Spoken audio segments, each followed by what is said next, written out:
इस समय मैं इंडियन मर्चेंट चैम्बर में हूं और दीपक जोशी जी हमारे साथ हैं, जो कि इनसे हम बात करेंगे कि सर सबसे पहले मैं जानना चाहूँगा कि इस बार 12 लाख तक देखा जाए तो जिन लोगों को टैक्स फ्री कर दिया गया है, क्या कहना चाहेंगे, कितने लोग इससे फायदा होगा?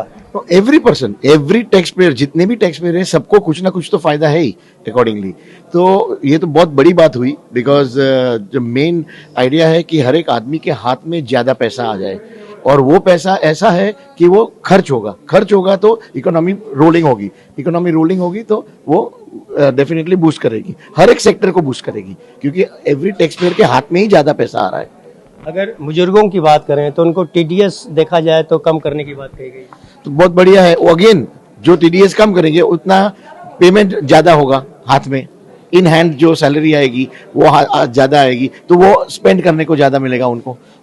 दीपक जी, मैं आपसे जानना चाहूँगा कि इस बार का जो बजट है, इसमें आप सबसे अच्छी चीज़ क्या देखते हैं जो कि आम जनता के लिए काफ़ी ठीक होगा? यहाँ पे इसको दो पार्ट्स में हम लोग डिवाइड कर सकते हैं।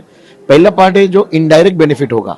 आज एमएसएमई के लिए इतने सारे फायदे निकाल गए, इतने सारे स्कीम निकाल गए, इतने सारे इन्वेस्टमेंट्स बढ़ाए गए हैं एमएसएमई के लिए, कि वो कारण से इनका बिजनेस बढ़ेगा तो उतना एम्प्लॉयमेंट बढ़ेगा। अभी एमएसएमई जो है वो एक पर्टिकुलर नंबर ऑफ एम्प्लॉयज के बाद रोक लगा देते हैं कंप्लायंस के कारण, तो यहाँ पे कंप्लायंस में भी बहुत सारी राहत दी गई है। सो प्रोबेबली अब 50 लोगों पे आके जो छोटे very very small micro enterprises अपने लेबर लॉज के अंदर बाहर रहने के लिए जो करते थे, वो अब बढ़ाएंगे तो उतने ज़्यादा एम्प्लॉयमेंट होगा। सेकेंडली, जो एमएसएमईज बढ़ेंगे तो उनके जो लेबर्स हैं उनके हाथ में ज़्यादा पैसा आएगा।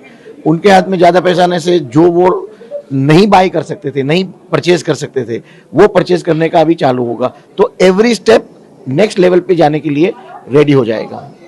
रही बात प्राइवेट सेक्टर की, अगर हम बात करें तो प्राइवेट सेक्टर में के लिए क्या फ़ायदा देखते हैं आप, कॉर्पोरेट सेक्टर के लिए खासतौर? प्राइवेट सेक्टर के लिए बहुत फायदा हुआ है इसमें, क्योंकि जैसे कॉर्पोरेट सेक्टर अगेन है वो उसकी एंसिलरी होती है।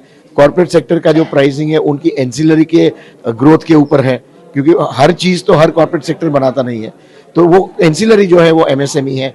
एमएसएमई के अंदर इन्वेस्टमेंट्स गवर्नमेंट ही इतनी इनहेंस कर दी है, इतनी बढ़ा दी है कि अब बेटर क्वालिटी ऑफ क्या बोले मशीनरीज, कैपिटल एक्सपेंडिचर और क्रेडिट ग्रोथ, ये सारे चीज जो आएंगे उससे दोनों सेक्टर को बेनिफिट इनडायरेक्टली होने ही वाला है। तो आपने देखा आईएमसी के मैनेजिंग कमेटी के जोशी जी थे और इन्होंने बहुत सारी चीज़ें बताई, और हम उम्मीद करेंगे कि आम जनता के लिए ये बजट जो है अच्छा होगा। ये कहना हमारा नहीं है बल्कि आपका है।